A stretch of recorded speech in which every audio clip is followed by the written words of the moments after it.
esta patria permanentemente nos pone en situación para seguir construyendo.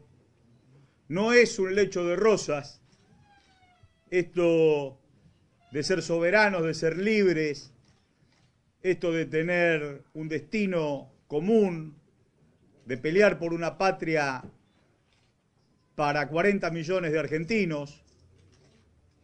No es fácil, ni se da naturalmente, sino que permanentemente nos pone a prueba como sociedad, como militantes, como cuadros políticos, como hombres y mujeres que expresan una ideología.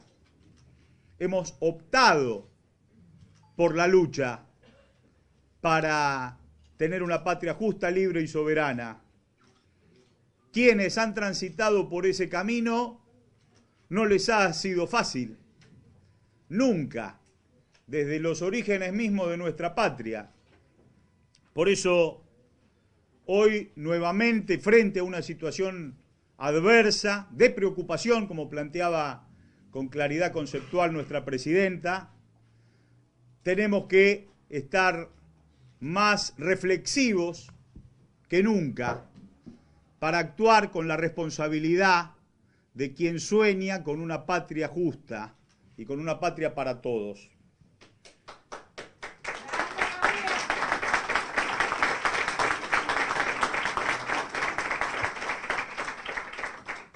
Digamos que los desafíos son parte misma de nuestro movimiento. Si don Juan Manuel de Rosas no hubiera soñado con una patria grande e industrial, hubiera seguido los caminos que Bernardino Rivadavia había iniciado. Y antes los comerciantes porteños especulando con los ingleses, con el problema del puerto y de la aduana, que ya todos conocemos y que a veces es cíclico. Pero Rivadavia, ahí es importante leer a José María Rosa cuando resuelve el tema entre Moreno y Rivadavia. El Pepe Rosa plantea con mucha claridad que para recuperar la soberanía política a veces hubo que relativizar la independencia económica. Por eso Moreno, un par de años antes del 25 de mayo de 1810, tuvo algún coqueteo con el libre cambio. Pero había que recuperar la soberanía política ese 25 de mayo de 1810.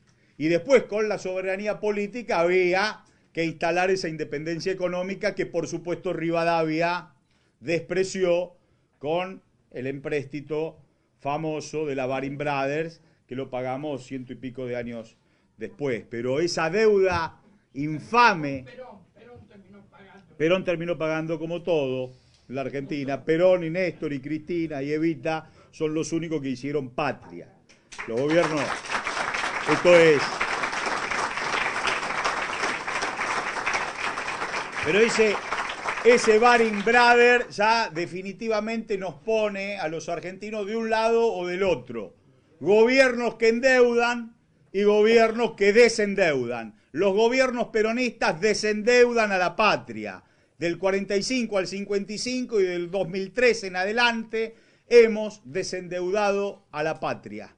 Por eso, ayer nuevamente hemos escuchado a nuestra presidenta y hemos escuchado a Axel Kicillof, nuestro ministro de Economía, poniendo blanco sobre negro de la situación y dándonos toda la fuerza para seguir militando por estas causas.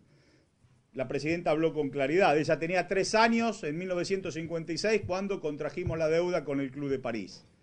El retorno al coloniaje, planteaba Jauretche después del 16 de septiembre de 1955. El retorno al coloniaje es volver al Fondo Monetario Internacional, al Club de París. La Argentina empieza en esa constante de deuda, una deuda trágica, que el sistema capitalista fue engendrando, que fue generando. Así, el centro domina a la periferia a partir de esa deuda, con las distintas etapas históricas. Por supuesto que en la década del 70 con la suba de los precios del petróleo y con el depósito de esos petrodólares en los bancos suizos, Occidente y los países centrales tenían el dinero, la liquidez que necesitaban para prestar a los países periféricos y así condenarlos históricamente a una espada de Damocles que hemos padecido.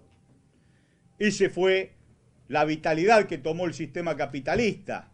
Pobres en el norte, ricos en el norte, pobres en el sur, en una nefasta operación política de dictaduras militares que echaban mano entonces a esos resortes fáciles de endeudarse. Por eso nosotros llegamos a 1976 con menos de 6.000 millones de dólares de deuda externa, producto de las dictaduras del 55 en adelante, con políticas del gobierno peronista del 73 al 76 también de desendeudamiento.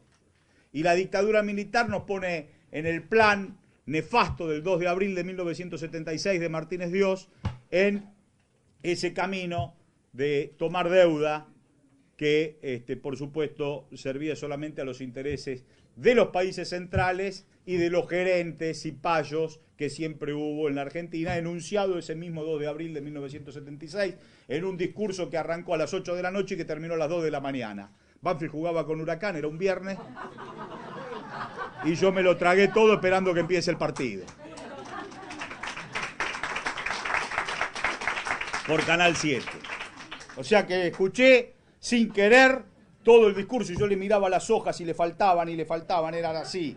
El plan económico siniestro a punta de bayoneta que llevó adelante la dictadura militar. O sea, que el paradigma neoliberal que se inició en 1955, retomando la lógica del modelo liberal 1853-1916, ese paradigma liberal que tuvo en 1880 después la expresión más terrible con esa política británica que denuncia tan claramente Raúl Scalabrini Ortiz, con Roca en el gobierno y con la posibilidad de entregarse al manejo de la economía por los intereses británicos. El ferrocarril condicionando toda nuestra producción y el puerto y los fletes y los barcos en la operación de exportar materias primas y de comprar productos manufacturados.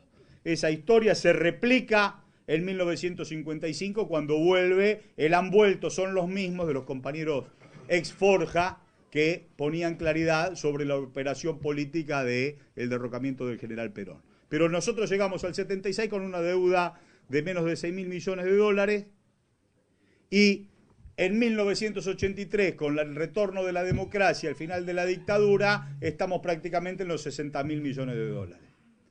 Y después los gobiernos democráticos que no salieron de la espiral neoliberal de seguir tomando deuda para asistir a los compromisos, en un plan que los países centrales recomiendan permanentemente.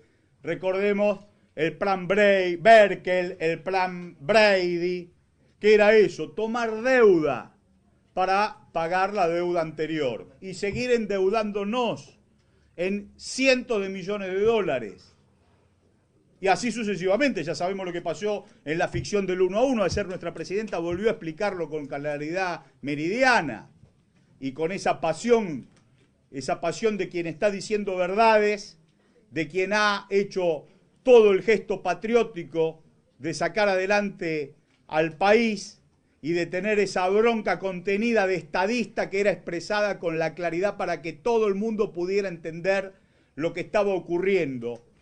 Digamos, ahí la estadista controló a la mujer y controló a la presidenta, expresando con esa claridad conceptual y con esa firmeza de quien nunca dio un paso en falso, de quien supo con Néstor desde el primer momento cuál era el camino. Entonces, la década del 90 con la ficción del 1 a 1, potenciando lo que inició Martínez Dios con Cavallo. Y no contentos con la traición en nombre del peronismo del gobierno del doctor Menem, Cavallo terminando el gobierno de la Alianza, de la Rúa, que el imperio volvió a echar mano a ese personaje y nos ponían los carteles del blindaje y del megacanje como si fuera un gran beneficio. Nos vendían los publicistas, nos vendían los mismos publicistas de muchos de los candidatos que ya están preparándose para el 15, esos mismos publicistas nos vendían que la Argentina era confiable, que podía recibir guita, que podía recibir créditos para poder asistir a las deudas. Y nos empapelaron nuestras paredes con el blindaje y con el megacanje corrupto que ningún juez, ninguna cámara activó. Por eso se cayó el juicio que se hicieron a esos gerentes que se llenaron de dinero vendiéndonos, entongándonos con más crédito para pagar deuda. La Argentina rompió las costuras del sistema, todos sabemos lo que ocurrió en el 2001, y no se pudo asistir y la Argentina defaultió por primera vez, el default más grande del sistema capitalista, como hoy lo puso en palabras el ministro Axel Kicillof, en un discurso también patriótico que va a quedar en la antología de la historia argentina, en un discurso patriótico y esclarecedor de un hombre de Estado como nuestro ministro de Economía, en línea con lo que planteó ayer nuestra presidenta. Porque la política en el peronismo rige la economía y no la economía rige la política. Esta es otra de las grandes verdades de la historia de nuestro movimiento.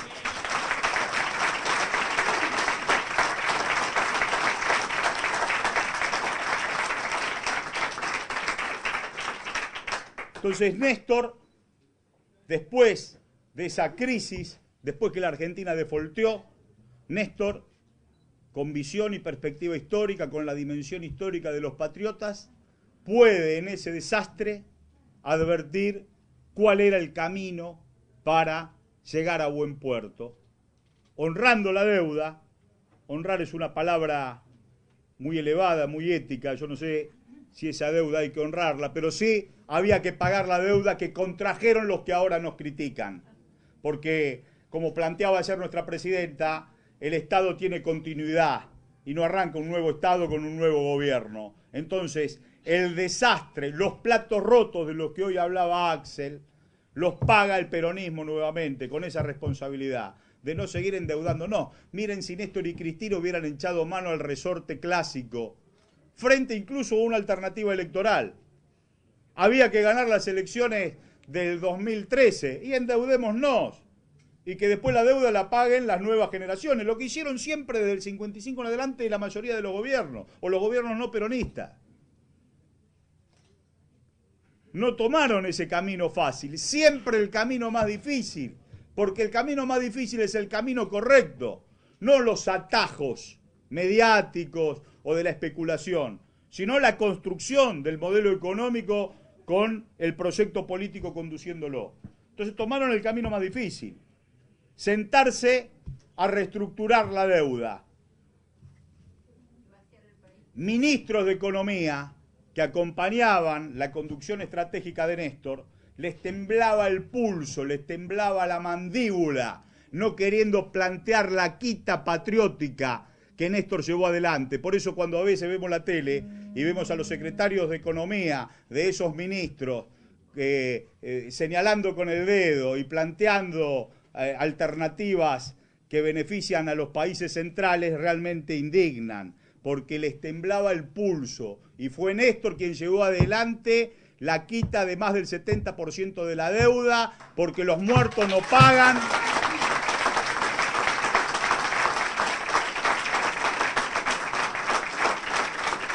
Y porque había que recuperar nuestra patria, nuestra economía, con inclusión, con integración, con desarrollo estratégico de nuestra industria, para poder entonces resolver el jarrón chino que nos dejaron, el desastre de los gobiernos gobernados por inexpertos, por ineficaces o por groseramente gerentes del imperio. Entonces Néstor se sienta, reestructura la deuda y adelanta, eso en el año 2005, adelanta en el 2006 el pago al Fondo Monetario Internacional, sacándose de encima ese yugo impensado, porque todos los que nacimos en la década del 60 y la del 70 y la del 80 y los compañeros del 90 pensaron que iban a morir con la deuda del Fondo Monetario Internacional, que jamás se pudo disfrutar esos beneficios de ese dinero. Sin embargo, Néstor se sienta, reestructura la deuda, adelanta junto con Brasil y con Uruguay en una política continental latinoamericana y nos sacamos de encima el Fondo Monetario Internacional, ante la crítica de todos los que habían contraído las deudas y la duda de algunos propios que estaban en el gabinete de aquel entonces, que jugaban más para afuera que para adentro.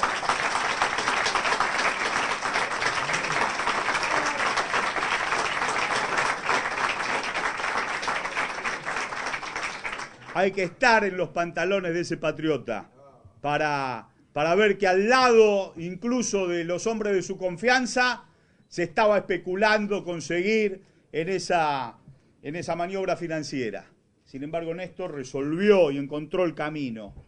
Y sobre esa política de coherencia, en el 2009, nuevamente otro intento de reestructurar la deuda que se contasta en el 2010 con Cristina, para entrar el 93% de todos los acreedores a un sistema en donde hubo quite y donde hubo el compromiso de pagar en tiempo y forma. Una reestructuración fantástica que nos permite, por primera vez en la historia del capitalismo, desenchufarnos de los órganos internacionales de crédito, y cuando el capitalismo está en crisis, repito, por primera vez no la paga América Latina, sino la paga esa periferia europea que ya hemos visto en la degradación de las fotografías, de imágenes que se parecen mucho a nuestra tragedia. Eso es la visión patriótica de Lula, de Chávez, de Correa, del Pepe Mujica, después de Dilma, por supuesto de Maduro, por supuesto de Evo Morales y de Néstor y de Cristina, de darle a América Latina la posibilidad de un horizonte soberano propio. Y entonces sí, la periferia europea sufrió, como nunca había ocurrido, porque esa crisis secular del capitalismo siempre alguien la tiene que pagar. Y no fue América Latina por primera vez. Recordemos esas tres manos puestas, deben estar por ahí las fotos, del ALCA, del no al ALCA en Mar del Plata, en la segunda independencia de nuestros pueblos, con estos patriotas de Chávez, de Lula y de Néstor. Ese no al ALCA es tan soberano como el sacarse de arriba al Fondo Monetario Internacional en el 2006 y el resto de la deuda, el 93% de la deuda completado por la negociación de nuestra presidenta en el 2010. Y conscientes y coherentes con en este tránsito, mientras crecía nuestro Producto Bruto Interno, mientras se incluía como corresponde en un país industrial, mientras se intentaba y se sigue intentando la reconversión energética para asistir al desarrollo industrial, mientras tenemos esta Tucha 2 ya en breve para incorporar 745 megavatios al interconectado nacional, mientras se resolvía el interconectado nacional para que no haya provincias y ciudades de primera y ciudades de segunda,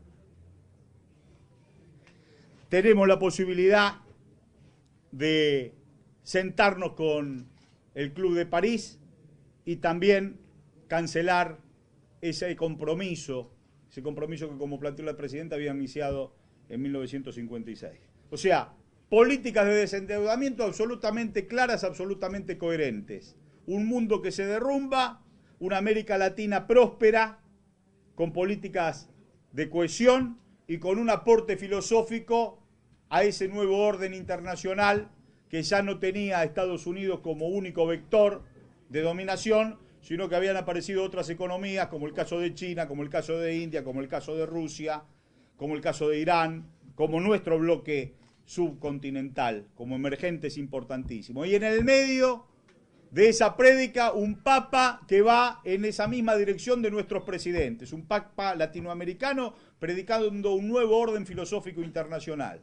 Y en línea con esa prédica, una presidenta estadista de este sur del mundo, que junto con el presidente de Sudáfrica y junto con el presidente de Rusia intervienen en el Consejo de Seguridad y paran la guerra de Siria. Y como respuesta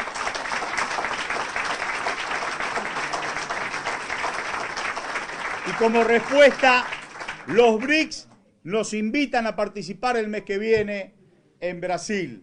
por ese nuevo orden internacional que se está gestando, donde Argentina tiene muchísimo para aportar por el valor estratégico de nuestra producción y por la capacidad de estadista de nuestra presidenta. Entonces, ese BRICS le presta atención a nuestra patria y le invita a participar activamente. Es en ese escenario donde en la Argentina los apurados de siempre, pensando en el 2015, ya adelantaban sus candidaturas, donde no pensaban en absoluto los escenarios de conflicto, sino solamente las mieles del proyecto que les iban a permitir un país sin deuda del 15 en adelante, y ellos querían usufructuar de esa posibilidad, pero lo hacían no reconociendo absolutamente nada, sino criticando absolutamente todo.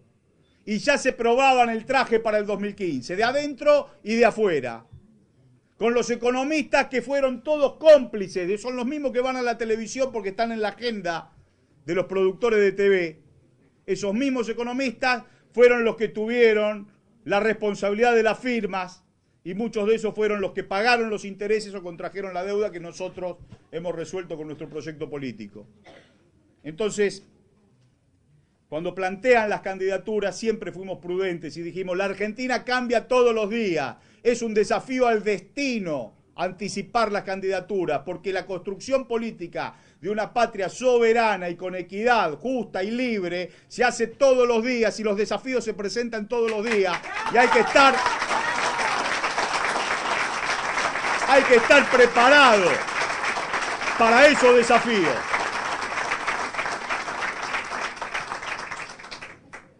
O van a esgrimir el mismo libreto que hace 48 horas.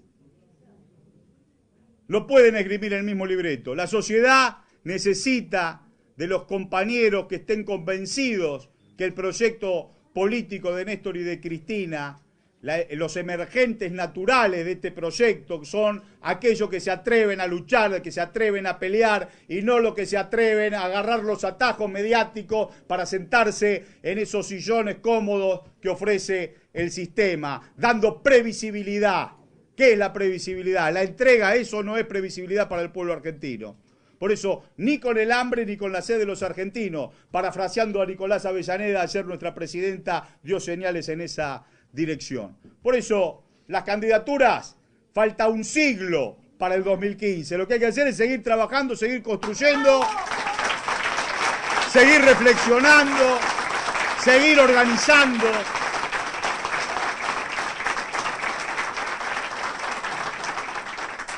Porque precisamente los desafíos son los desafíos históricos que ha tenido nuestro país, nuestra nación, nuestro continente. Entonces, hoy, más que nunca, reconocer, certificar el camino de coherencia de este proyecto político del 2003 a esta parte. Y frente a una encrucijada como esta, donde un juez toma una decisión. Yo ayer en la radio estábamos con Vito y recordaba a Borges cuando planteaba el hombre era igual a su voz en una figura poética trascendente. El fallo es igual a su cara. Podemos hacer una alegoría borgiana con el juez Griesa. El fallo es igual a su cara.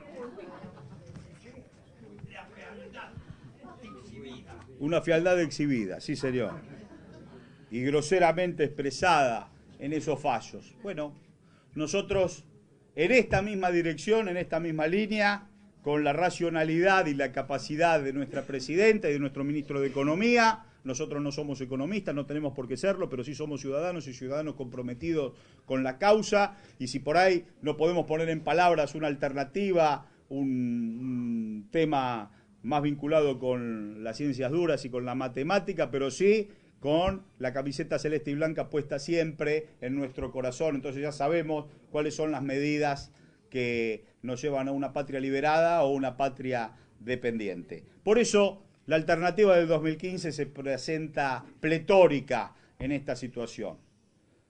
Los mismos que no querían pagar la deuda en el 2010 con las reservas son los que critican y que seguramente reprimen la cara de felicidad por el conflicto que está pasando en nuestro país y nuestra sociedad. Esos mismos personajes enrolados en las filas de la oposición tenían las instrucciones precisas de los países centrales de seguir endeudándose y fueron los que pusieron la resistencia en esa operación trágica, funesta de enero del 2010, en donde pusieron en jaque a la democracia, intentando que la Argentina no avance en la dirección soberana de reestructurar la deuda, la segunda deuda de Cristina. Son los mismos personajes que se esconden en las filas de la oposición, porque siempre fueron agentes del imperio, siempre, vedados, encubiertos, mimetizados, pero siempre a la hora de las definiciones propusieron las mismas recetas.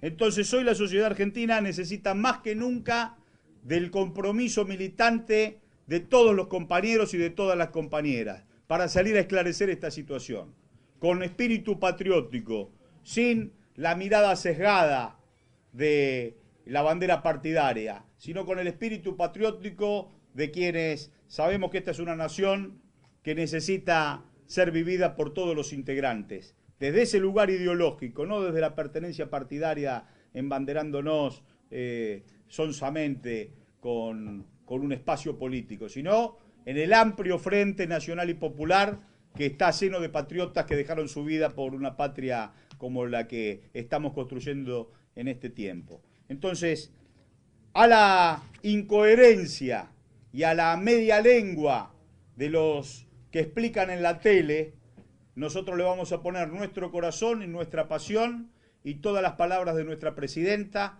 toda la interpretación de nuestro ministro de Economía y si por si nos faltaba algo, esa mirada mundial estratégica que tiene nuestro Papa Francisco, que condena sistemáticamente